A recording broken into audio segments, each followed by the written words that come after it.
So I'm going to go ahead and add some more to my code. So I'm kind of starting with a simple idea. So we start off with just printing hello world. Okay, adding more and more to it.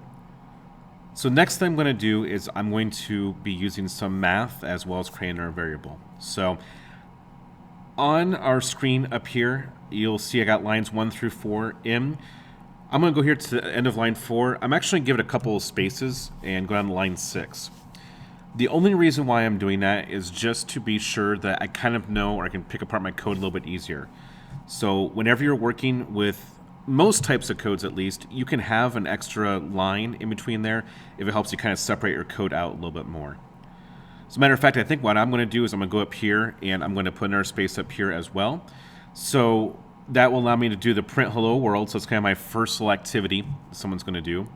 Then I'm going to have it do print what is your name, and then do my name, the input, and then print nice to meet you with the my name at there on the end there.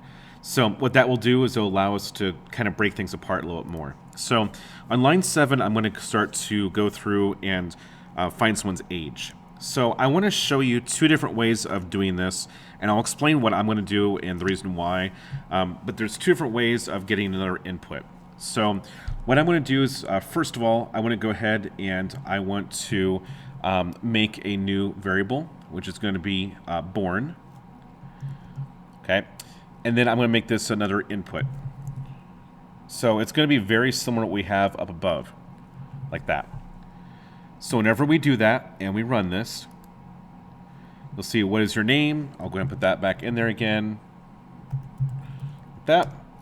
Nice to meet you. Now, at this point, it's just going to expect me to put in a date. I don't have any words written yet or anything else like that. Okay. So to